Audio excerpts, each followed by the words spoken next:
Hoje a gente fala sobre monitoramento. O básico de monitoramento, certo? Vamos falar do 101 mesmo, né, cara? Do basicão. Mas vamos lá, falando de monitoramento primeiro, né? Pessoal com um pouco mais de conhecimento, vão ter um pouquinho de paciência aí, porque a ideia é a gente falar do básico, beleza? Depois a gente vai avançando aos poucos. Então, quando a gente fala de monitoramento, pessoal, normalmente a galera fala muito assim, não, monitoramento proativo, né?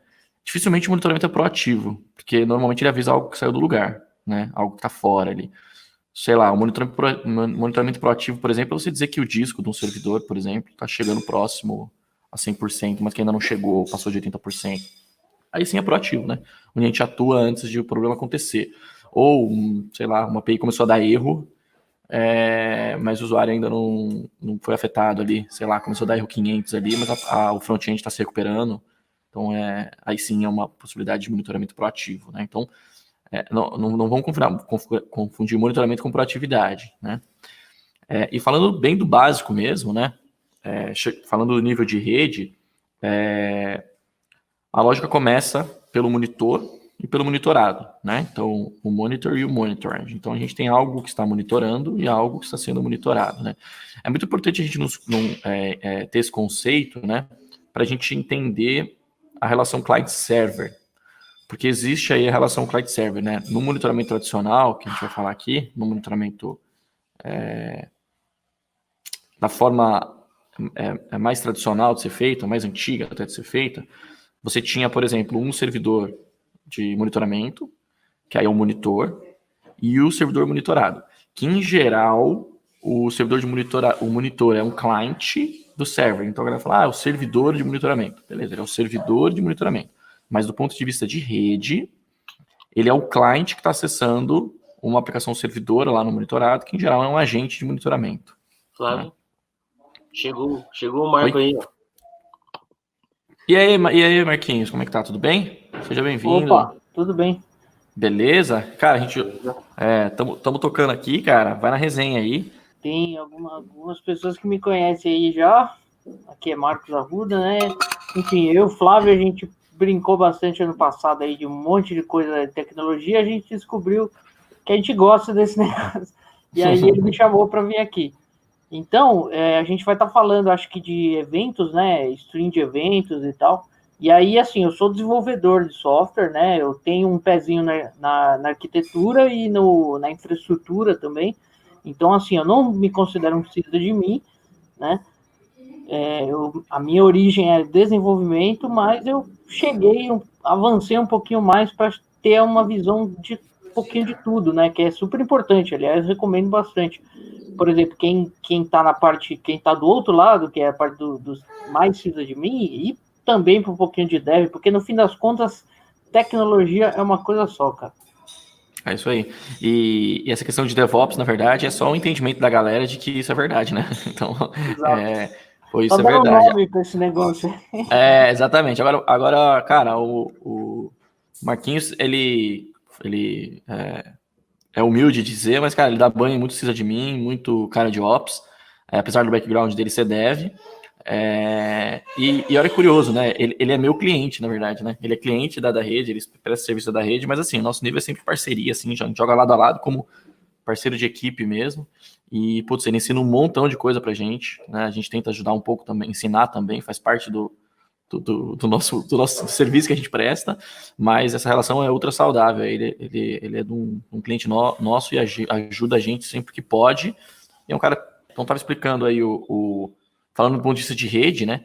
Que falando do modelo tradicional de monitoramento, onde a gente tem o monitor e o monitorado, que na verdade o monitor é um cliente do agente que está rodando lá no servidor, né? Esse aqui é o modelo tradicional de monitoramento, né? Vamos avançando depois desses modelos.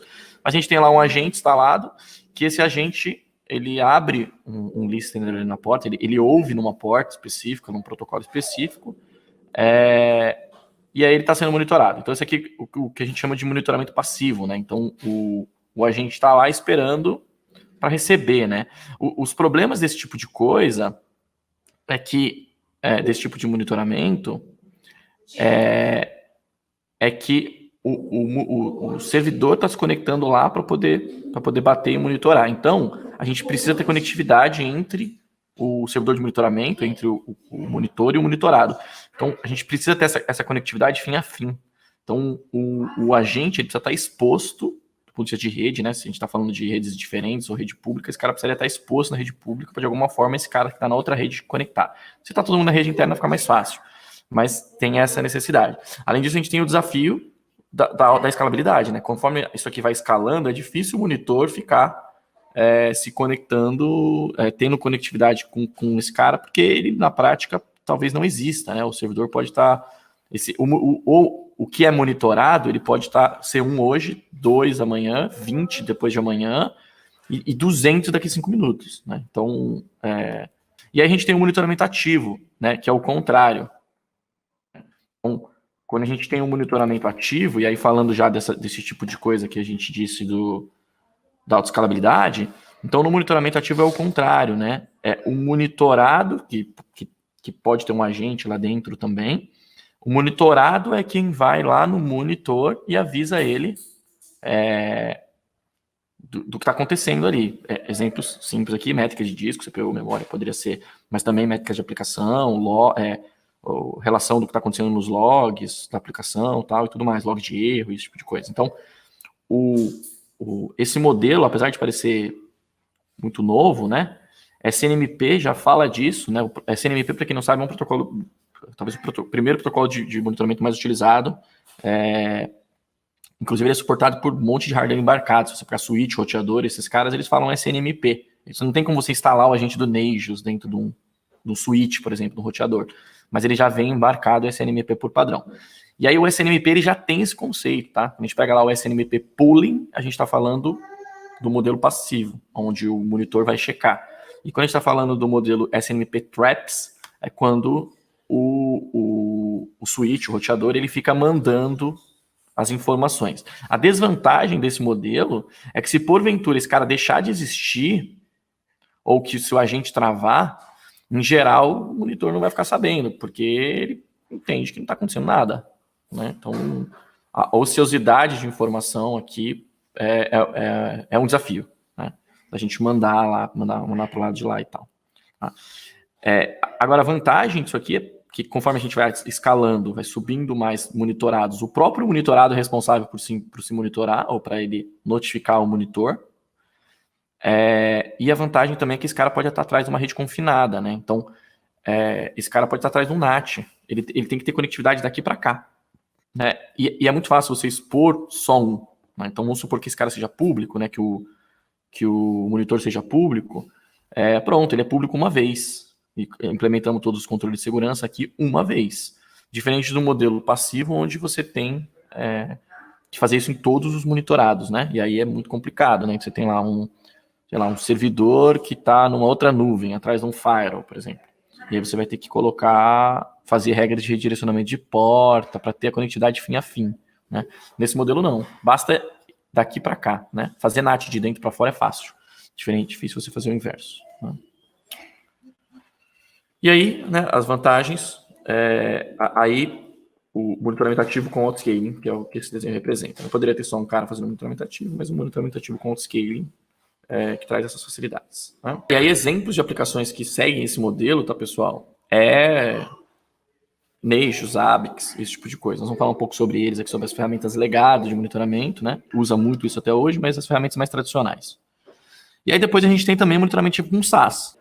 Então, do monitor ser um servidor, um projeto open source, uma aplicação licenciada, a gente tem esse cara no modelo SaaS. Eu contrato um serviço, esse serviço expõe lá para mim e fala, use o meu agente, e a gente tem vários exemplos de serviços que fazem isso, como a própria New Relic tem, Datadog, a Epidynamics tem vários, a própria AWS tem alguns, o próprio CloudWatch é um exemplo de um serviço de monitoramento ativo SaaS, onde os agentes que estão dentro lá de um EC2, por exemplo, ficam mandando métricas para o CloudWatch, e aí o CloudWatch cria as métricas, e baseado nessas métricas a gente cria os alarmes e tal.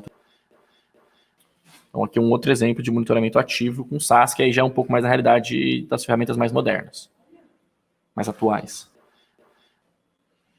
E depois a gente tem também a possibilidade do monitoramento ativo com a cloud pública, ou com cloud privada também, mas a sacada é a infraestrutura fazendo monitoramento ativo para sua ferramenta de monitoramento. Então a gente pode plugar a própria AWS inteira. E veja, não estou falando das aplicações e nem dos poderes computacionais, não estou falando dos servidores, não estou falando das funções lambdas, não estou falando dos containers, eu estou falando da própria infraestrutura. Então, sei lá, talvez um load balancer, ou quem está logando na console, ou um serviço que fique indisponível, sei lá, um EC2 que deixa indisponível um servidor e tal. Então a gente tem agora uma outra variação que eu posso mandar para esse meu serviço de monitoramento, inclusive seja servidor ou seja SaaS, eu posso mandar essas métricas para ele, para que, baseado na infraestrutura, eu tenha um monitoramento. Uma coisa que seria um pouco difícil no passado, assim, né? Que, por exemplo, cara, se um cara entrasse fisicamente dentro do data center, eu precisava ter um sistema de controle de portas, que esse sistema fosse IP, para esse cara poder mandar essa informação. Os componentes de rede tivessem dispositivos. Hoje, com o advento da nuvem, como tudo isso virou software, eu posso dizer quem entrou ou não no meu data center quando o cara loga, por exemplo, na console da AWS. Ou quando o cara loga, roda um comando via API ou AWS CLI. Então, eu consigo fazer esse monitoramento agora da infraestrutura de uma forma mais fácil, porque está concentrado num conjunto de software.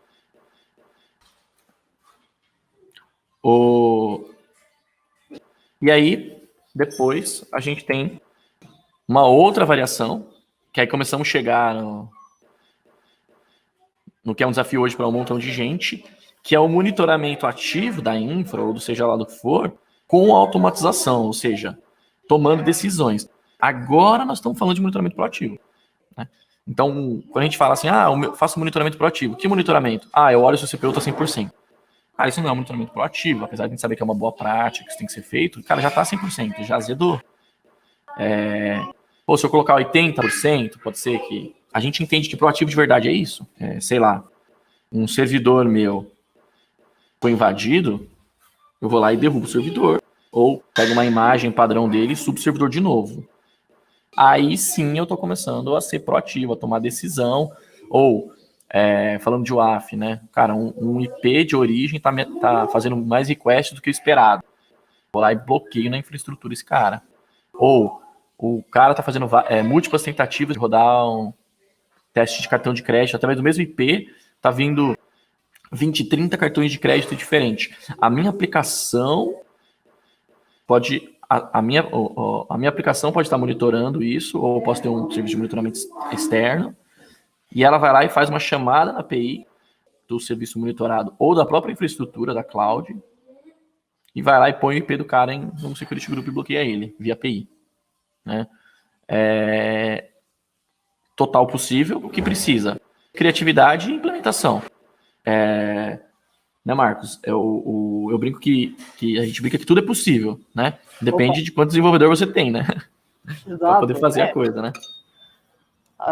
Tudo pode ser fácil e difícil ao mesmo tempo, né? Depende do quanto a gente conhece a fundo a coisa, o que a gente quer, onde a gente quer chegar, né? Aí a gente talvez consiga implementar, às vezes com muito esforço, às vezes com pouco esforço. Sim. E nesse caso específico tem o risco do falso positivo, né? Igual esse exemplo que eu falei do cartão de crédito. Vamos bloquear o cara quando ele fizer, sei lá, passar mais de 10 números de cartão de crédito diferente. Para monitorar e se for, a gente bloqueia o IP do cara. Beleza. Até aqui tudo jóia. Aí você entra lá, sei lá, numa empresa, que essa empresa tem 200 funcionários, e aí viralizou a informação de um produto seu, e aí todo mundo ao mesmo tempo começa a pegar os cartões de crédito para comprar aquele produto, porque, cara, viralizou ali, tá tendo uma promoção. E aí vai passar 10 cartões de crédito vindo do mesmo IP, que é o IP do link do cara, né? Exato. É por isso que, assim, quando a gente fala em monitoramento, eu gosto de sempre separar também métrica do alarme, né? assim, é super importante, eu acho super importante a gente separar essas duas coisas, porque às vezes a gente tem métricas que não precisam ser alarmadas, nem ações tomadas em função delas, e métricas que precisam. Então, é muito comum, às vezes, quando a gente não tem muito tempo, né, para fazer e nem muito braço, a gente acaba colocando tudo, pega tudo quanto é tipo de métrica, não analisa se a gente vai precisar daquela métrica ou não, e começa a criar ações protetivas ou alarmes mesmo. Em relação, exato, alarmes em relação a essas métricas. E aí causa esses efeitos colaterais aí que você citou. Exato. Por exemplo, esse que eu falei é um caso extremo, mas a gente tem coisas mais simples que também são muito ruins. Por exemplo, a gente está mandando muito alarme. Então a gente está coletando as métricas, só que a gente não fez um ajuste fino, não analisou essas métricas e falou assim: tudo que passar de 90% manda um alarme aí. E aí você começa a ter muito alarme. Alarme. Muito alarme, o que acontece? Seja lá quem é o seu monitoramento, se é um NOC, ou se é um NOC terceirizado, ou se é a equipe própria da empresa, vai fazer o quê? Vai começar a ignorar os alarmes. É a história do Pinóquio, né, cara? Começa a contar muita mentira, quando conta uma verdade, ninguém ouve, né? Aí, nessas horas, o que eu gosto de fazer é o seguinte, eu gosto de, assim, quem vai escutar os alarmes, que tem que criar eles, entendeu? Porque a pessoa que vai precisar deles é a melhor pessoa para criá-los, para definir aquilo que vai ser alertado ou não. Quando são pessoas diferentes que fazem, às vezes a gente, né? Eu não sei o que a outra pessoa vai precisar, então talvez eu vou colocar tudo aqui, vou alarmar tudo. Aí, então, assim, tem que ser uma comunicação boa aí desses dois lados. Ou então a mesma pessoa fazer as duas coisas, né? E veja, né? E veja, não estamos falando de tecnologia, né, cara? Estamos falando de pessoas, né? De relacionamento interpessoal entre as pessoas. Uma coisa que um exemplo prático disso é CPU, né? Se você pegar para qualquer pessoa de monitoramento, que cuida de monitoramento, fala assim, a CPU, como é que você monitora a CPU? Se passar de 30%, é um warning, se passar de 90% é crítico. Beleza, eu tenho uma solução de ETL, e aí? Vai ficar 100% todo o tempo, cara. Eu espero que ela fique 100% todo o tempo. Talvez seja o contrário, né? Quando não tiver 100% é um problema, né? O negócio tá processando ali o mais rápido possível, né? Aí é no mundo da métrica que a gente tem que ver. Talvez essa métrica, ela deveria ser uma métrica diferente, e não um acumulador. O threshold dela deveria ser diferente. Aí é uma análise da métrica, né? Sim, exatamente. Por exemplo, dependendo do caso, até inverter ela, né? Ou ignorá-la, né? Ou até inverter ela, né? Tipo, quando o CPU, nesse horário, todo dia à noite roda ETL de tal a tal horário. Se nesse período não tiver 100% de CPU, me avise, porque parou, porque aconteceu alguma coisa, né? Você estava falando do negócio dos agentes lá, né? Eu lembrei o Prometheus, é basicamente assim, né? O Prometheus, na verdade, ele é agentless, ele não tem agente, né? Mas ele acessa o objeto que ele quer monitorar e ele coleta as métricas, né? Uma vez que está instrumentalizado. Então, assim, ele é agentless, mas na verdade é que ele não tem um conceito de agent instalado, mas ele tem o serviço que ele quer monitorar tem que ter exposto um endpoint que propaga as métricas que o Prometheus vai coletar, né? Então, mas nesse caso, eu acho que ele é passivo, né? Porque é o Prometheus que vai lá buscar a informação, né? Exato. E aí o problema é que você tem que ter conectividade. Então, veja, o fato de ser ativo ou passivo, o monitoramento, ou seja, do monitor ir buscar ou do serviço mandar, não significa que o serviço é mais moderno ou menos. Se você olhar Prometheus, por exemplo, é um negócio super moderno que tá todo mundo usando, mas é ele quem tem que ter conectividade ao nó para ir buscar as informações, né? É uma escolha, exatamente. É tudo uma escolha, não é questão de um ser melhor que o outro, com certeza. Exatamente, é isso aí. Tem as vantagens e desvantagens, né? E é importante que a gente entenda isso, né? Porque aí você também não fica batendo cabeça no ponto de vista de conectividade, né? Tipo, peraí, não tá funcionando. Tipo, óbvio que não tá funcionando, cara. O teu node tá dentro da rede interna, isolado, e a tua ferramenta de monitoramento tá lá fora. Então, você precisa entender isso, né? Tem que ter alguém ali no meio do caminho fazendo isso, por exemplo. Então, é bem importante quando for monitorar, você entender esse monitoramento é ativo ou passivo, ou seja, é o monitorador que vai buscar a informação ou é o monitorado que manda a informação para o monitor, né? E aí depois assim, isso é uma divisão nossa, tá? Isso aqui é uma forma com que a gente ordena aqui as coisas, não é uma metodologia, nada disso. A gente separa o monitoramento em 5 grupos. Então, a gente tem um grupo de monitoramento tradicional, que a gente vai explicar, depois o de gráficos, ali de criação de métricas propriamente dita com gráficos, e a gente usa esses caras, e a gente pode também ter uma junção desses dois sem problema nenhum. Depois a gente tem os APMs, que aí é um outro nível, né, o monitoramento no nível da aplicação mesmo, que transcende a parte só de infraestrutura e tal. E depois a gente tem os pings ou a busca passiva sintética, que é quando a gente simula a experiência do usuário. E depois a gente tem outras ferramentas de apoio que nos ajudam no monitoramento. A gente vai falar sobre alguma delas. Então a gente ordenou isso aqui em grupo só para ficar mais fácil da gente entender. E é importante que você saiba ali o tipo do monitoramento que você está fazendo, né? E assim, não existe bala de prata. Para cada coisa, para cada situação, um tipo de monitoramento vai ser menor, né? As usadas balas de prata são as chamadas balas de prata, são as soluções mais tradicionais, que elas permitem a gente customizar. Mas na prática vai ser você acaba tendo que desenvolver o seu monitoramento. Vai explicar já. Depois de falar ali no grupo 1, monitoramento tradicional. Então a gente tem as ferramentas tradicionais que, em geral, trabalham de forma passiva, ou seja, ela vai buscar informação no agente, mas tanto o Nagios quanto os ABICs, como o próprio, por exemplo, New Relic Infrastructure, ele também funciona de forma passiva, ou seja, tem um agente instalado que fica mandando coisa. Então, não tem diferença aqui do ponto de vista de rede, se vai ser um ou outro. Mas essas ferramentas são ferramentas de monitoramento tradicional, assim, são as ferramentas, em geral, mais antigas. E elas... você tem ali sempre uma relação estática do que você quer monitorar, por exemplo. Eu quero monitorar CPU, eu quero monitorar memória, eu quero monitorar disco. E aí você configura isso meio que 1 para 1, fala assim, eu quero monitorar memória desse servidor, eu quero monitorar CPU desse. Eu quero monitorar rede desse.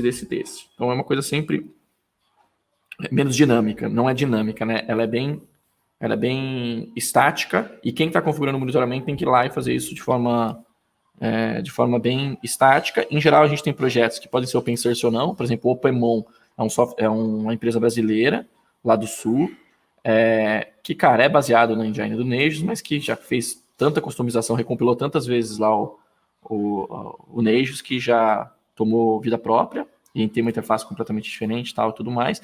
Mas tem esse conceito, né, eu quero monitorar, em geral, eu quero monitorar esse cara, né? Eu não tenho... normalmente, esse tipo de coisa não tem criação dinâmica, assim. É difícil a gente administrar esses caras com autoscaling, por exemplo. Porque normalmente você tem essa relação 1 para 1. Né? Mas, assim, em geral, tem as ferramentas tradicionais de monitoramento que eram mais utilizadas, que foram as primeiras, na verdade. O primeiro padrão de ferramentas de ser monitorado, que monitora CPU, memória, disco, tudo esse tipo de coisa. É claro que a gente pode, tanto no Nagios, quanto nos ABICs, por exemplo, quanto no próprio OpenMon, a gente pode criar os nossos próprios scripts de monitoramento, fazer coisas um pouco mais sofisticadas. Mas, normalmente isso é bem 1 para 1. Depois a gente tem as ferramentas de gráficos, que são as ferramentas que trazem métricas, né?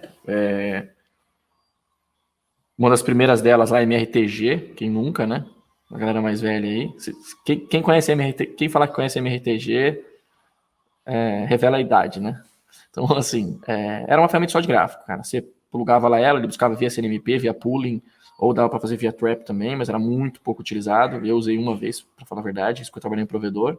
Mas são as ferramentas que normalmente nos trazem as métricas, né? Que a gente está usando ali para sumário executivo, ou seja, para tomar decisão de, putz, o meu link está subindo, então provavelmente daqui a X tempo eu consigo fazer um forecast de quando tem que fazer upgrade dos meus links, ou comprar servidor, esse tipo de coisa, né? Serve como ferramenta de apoio também para troubleshooting, né? Para tomar decisões baseadas em métricas. Eu coloco aqui marketing, né? Que a galera gosta de ver, né? Normalmente aquela coisa que você coloca lá no NOC para a galera ver, né? Poucas vezes a gente olha para isso, porque se você tem um grafo ou uma métrica grafada, né? Uma métrica com 2 eixos, que normalmente um é tempo, ela é usada muito mais para apoio do que para ação de monitoramento proativo, né? De tomada de decisão ativa, vamos dizer assim. Porque, cara, o gráfico tá ali, dificilmente você vai olhar para ele, né? Vão ser as vezes que você vai tomar decisão, vai ficar olhando para aquele gráfico, né? E pode ser também que aquele gráfico mude o comportamento dele, mas você não olhe para ele, né? Aí a gente tem que ter alguém fazendo aqui, aí sim, um alarme, tomando uma decisão nessa métrica. Mas a gente chama eu separo de grupos porque existem ferramentas que só fazem isso e que não tem a própria parte de alarme, como é o caso do Cact, por exemplo. Aqui as ferramentas, né? Como é o caso do Cact, né? Acho que o Cact tem alarme agora e tal. Mas é uma ferramenta muito antiga, o MRTG aqui. É uma ferramenta muito, até o logo dele é mais feio. É uma ferramenta muito antiga, o Cact é bem antigo, na verdade. Ele é usado muito em provedores, tal, tudo, para você tirar as métricas e deixar essas métricas disponíveis para o cliente ver ali, do teu link de internet, dos seus serviços e tal. Mas esse cara aqui, pelo menos quando eu trabalhava muito com ele, ele não tinha alarme. Eu poderia acoplar ali alarme nele, ele tinha o banco de dados de gráfico dele, eu poderia conectar ali naquele banco de dados, tirar, analisar esses dados e mandar alarmes, né? Mas inicialmente era uma ferramenta de gráfico. O próprio CloudWatch, para quem não sabe, né, o CloudWatch no começo ele não tinha alarmes, né? Ele só era uma ferramenta de gráfico, ele só trazia ali as informações, ele não daria para você via API consultar esse cara e tomar uma decisão, mas ele não tinha a automatização pronta ali dos alertas, né? Os alertas vieram depois. Centrion é um fork do Nagios, que tem uma interface bem bonitinha e que acopla gráficos também. Então é uma ferramenta que está no grupo 1, no grupo 2, e o Grafana, que acho que está todo mundo usando hoje, usando mais, né? Que é também uma ferramenta de alarme, é uma ferramenta que faz muitas coisas, tem plugin para um monte de coisa, mas entra nesse grupo aqui de gráficos, de que só simplesmente criar métricas e deixar essas métricas disponíveis, né? O que você já usou aqui, Marquinho? Opa, vamos lá. Eu acho que é mais o Grafana que eu já usei. Eu conheço alguns desses daí, né? O CloudWatch, esse Cact também. Eu já ouvi falar, o resto eu não conheço, eu não ouvi falar. Sim. O Grafana eu já usei bastante aí. Ele é feito. Ele tem um pedaço dele aqui que eles estão migrando para Golang também.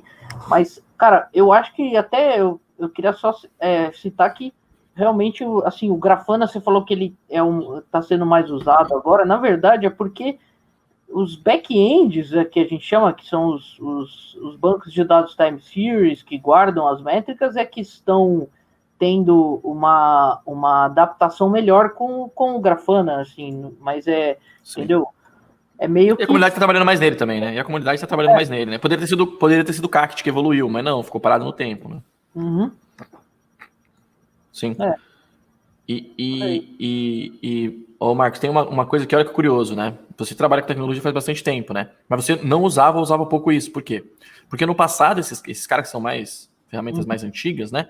Eles eram usados só pelo pessoal de infra, entendeu? Eles não eram usados pelo pessoal de dev, na verdade. Tinha uma galera de dev da comunidade que desenvolvia eles, mas quem usava era o pessoal de infra, né? E veja, se você olhar a robustez do Grafana perto desses caras, nem se compara, né? Porque, tirando o CloudWatch, que é uma ferramenta proprietária, pago por serviço lá da Amazon e tal, mas esses caras aqui que são desenvolvidos todos pela comunidade, né? E o Centrion tem uma empresa por trás, mas que dá suporte, tem uma versão community, mas vê que curioso, né? Antes desse movimento, tipo, a galera que era de dev não se preocupava com isso, né? Exato. Não, aliás, nunca se preocupou antes do nome DevOps, né? O nome DevOps parece que... Opa, pessoal, tem um negócio aí que já existe faz uns 1000 anos aí, mas agora a gente vai dar um nome para ele. Aí ele passou a existir, né? Quando a coisa tem um nome, ela passa a existir. Ele entrou no Startup Bingo, é isso, entendeu? Sabe o Startup Bingo? Ele entrou no Startup Bingo e a galera começou a saber o que era. Pronto, agora ele existe. Então... Tem um cara nosso aqui que é o Maciel, que ele define DevOps como empatia, cara. Então, claro, podia ser empatia, né? Ao invés de ser DevOps, mas ninguém ia ligar, porque empatia é um negócio que ninguém liga, né? É um conjunto de elementos e princípios que a gente já sabe que existe e já sabe que é necessário.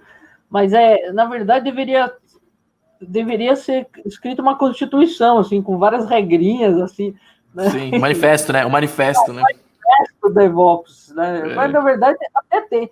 E podia ser escrito pelas mães, né? Podia ser escrito pelas mães, né? Tem um filho que é mais esperto, um filho que é mais agitado. Meninos, sejam amigos, trabalhem juntos. Exato. Compartilhem informações, vejam o que poderia ajudar um ao outro e tal. E, cara, o DevOps, a palavra, né, ela surgiu, em primeiro lugar, num livrinho lá, que é o... Eu não lembro o nome do livro agora. É o The Phoenix Project. Depois tem uma pesquisada. Veio lá do Phoenix Project lá, enfim, a história de um projeto que estava na merda lá e começaram a pensar fora da caixa e tiveram umas ideias interessantes e salvaram o projeto. Um negócio assim. Sim. Inclusive, a gente até falou do Phoenix Project aqui. A gente teve um dia um bate-papo justamente sobre essa questão de DevOps, o Marcos, faz um tempinho já. Mas aí o pessoal tá pedindo uma V2, porque a galera curtiu, assim, o papo, assim. Tem muita gente que não sabia disso, achava que DevOps era tipo um produto, um tipo de serviço, entendeu? Né? Uma ferramenta, exato, uma lib, né? Exato, uma lib. Exato. E aí vamos para o terceiro grupo, que são os APMs, né? Que são os monitoramentos de aplicação, no nível de aplicação. Em geral, o agente. Os agentes dele normalmente é uma lib, ou um conjunto de libs, que roda, tá vendo, dentro da aplicação. Então eu tenho ali o sistema operacional, que pode existir ou pode ser abstraído, pode ser servers, pode ser container, tá abstraído. Isso aqui eu não me preocupo com o sistema operacional, mas ele existe, né? Não tem como não existir mexer no hardware sem ter um sistema operacional. Aí eu tenho a aplicação rodando dentro do sistema operacional, sei lá, tenho relação com o banco de dados. Eu posso ter um monitor tradicional aqui, seja passivo, seja ativo, mas o APM, ele tá aqui, ó. Ele vem da aplicação e manda para frente. Eu trouxe o exemplo aqui do BI, por quê? Porque normalmente o BI, né, os BIs mais tradicionais, né, as ferramentas de analíticas mais tradicionais, elas estão buscando dado do banco. Você pode fazer com que o pessoal do BI pegue um atalho por aqui, né? Então, que ele busque as informações aqui. Por quê? Porque se eu estou ali na aplicação mandando métricas, mandando informação para uma ferramenta de monitoramento de aplicação, cara, meu BI pode buscar essa informação em tempo real, ao invés de ficar fazendo pooling no banco, fazendo consulta no banco. Aqui, né? Eu acho que vale dizer que arquiteturalmente é uma escolha positiva nesse caso aí, porque, por exemplo, lá no nosso projeto lá da empresa que eu trabalho e tal, a gente tem muitos problemas, tá, de performance quando o BI começa a bater nos bancos de dados de produção para coletar dados. Então, se a gente tivesse uma cópia desses dados em outro local com disponibilidade para o BI não precisaria bater no banco de produção para pegar os dados. Entendeu? O que a gente tem feito, na verdade, até nesse projeto de vocês, que a gente tem feito, a gente tem duplicado o banco de dados, criando uma réplica de leitura, que tem um delay baixo, mas que fica muito caro também, né? Também, fica mais caro. Aquele triângulo lá, né? O preço, né? Performance e segurança. Exato. E, cara, quando a gente fala de evento, então, quando o Marcos fala de evento aí, ele vai dar um show aí pra vocês verem que isso aqui quebra completamente. Quando a gente tá falando de arquitetura orientada a evento, aí muda mais. Mas aqui, de certa forma, é uma arquitetura orientada a evento, né, o Marquinhos? Porque a gente tem o APN aqui mandando informação para alguém, né? Baseado em eventos aqui, né? Deixa de ser um evento também. Esse evento pode startar uma ação de BI. Então, assim, sei lá, de repente, ao invés do BI pegar todos os dados, processar e fazer, não, a gente fala assim, ó, quando acontecer isso na aplicação, mande o evento tal. E baseado nisso, a gente já toma essa ação, por exemplo, baixar o preço do produto ou algo assim, né? Ou seja, é que assim, no conceito dos eventos, o que são eventos? São fatos, certo? Então, uma mudança numa métrica XYZ que o serviço de APM conseguiu identificar, não deixa de ser um fato, entendeu? Sim, exato. E aí, baseado nesse fato, a gente toma uma decisão, né? Exato, pode ser tomada decisões baseadas em fatos. Sim. É isso aí. Mas o APM é isso, né? Então, assim, se a gente falar ferramentas de APM, a gente tem normalmente ferramentas terceiras. Eu não conheço um projeto de APM open source que foi aplicado com sucesso e com o mesmo resultado que esses caras trazem, tá? Mas provavelmente deve ter, ou já deve ter, ou tem, eu não conheço, ou tá sendo feito. Tem alguns open source, mas são bem ruinzinhos, assim, eles não têm uma qualidade de coleta de dados tão eficiente que no New Relic, esses Datadog e tal.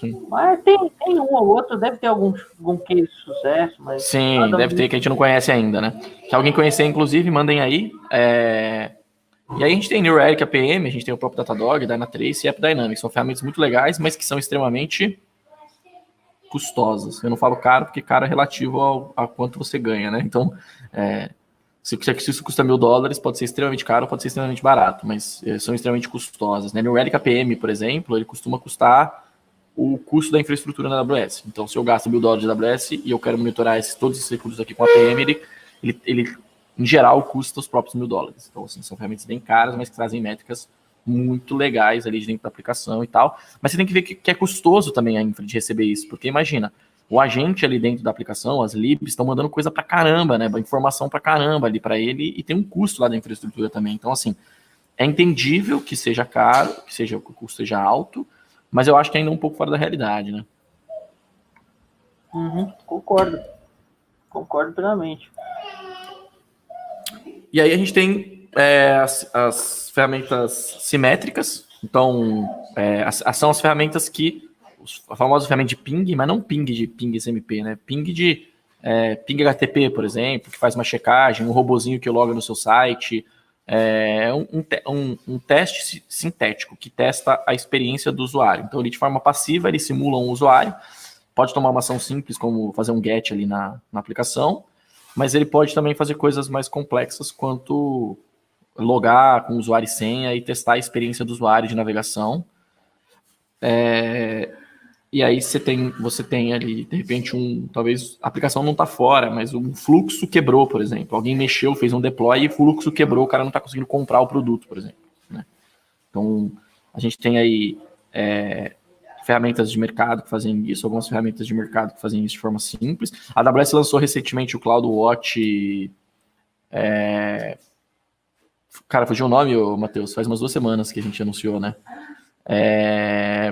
Cara, se não me engano, é CloudWatch Synthetics, eu não me lembro, mas é uma ferramenta da própria AWS que ela faz isso. Então, ela busca...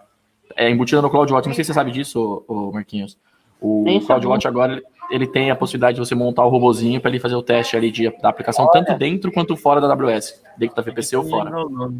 Isso é legal, é um teste de health check, né?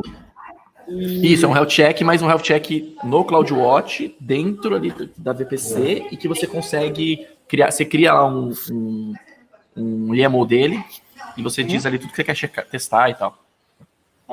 Continua sendo monitoramento isso daí. Que são as ferramentas de infraestrutura de cloud, que consultam infraestrutura de cloud, que são lá as ferramentas de insight, como, por exemplo, a Trusted Advisor, ferramentas de log, que a gente falou aqui, que a gente falou ontem sobre ferramentas de log, e a gente deu uma ênfase para o LK, né, falando de algumas delas.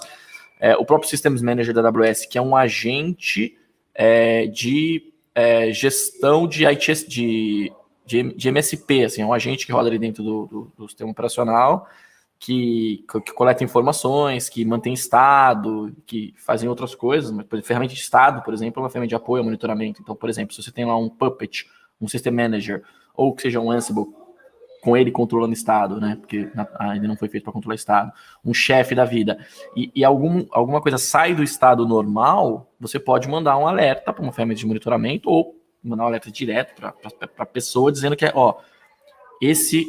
o HTTPD, lá, o serviço do Apache, estava rodando e ele caiu. E aí eu estou voltando ele para o lugar, mas é bom você saber. Teve um caso bem emblemático aí da Red Hat, que eles pegaram uma invasão no Puppet. Então, assim, o cara foi lá e mexeu no ETC Shadow, num servidor, e eles perceberam, porque o Puppet percebeu que o estado do arquivo deixou de ser o estado esperado, ele voltou para o estado atual e avisou. Os caras falaram, pô, peraí, quem mexeu no ETC Shadow dessa máquina? Né? Que é o arquivo de senhas do Linux, das credenciais padrões do PAN lá do Linux. Então, cara, não deixa de ser monitoramento, né? Um centralizador de alarmes, né? Talvez o mais conhecido deles, que a galera tá usando mais, pelo menos que a gente sabe, PagerDuty, por exemplo.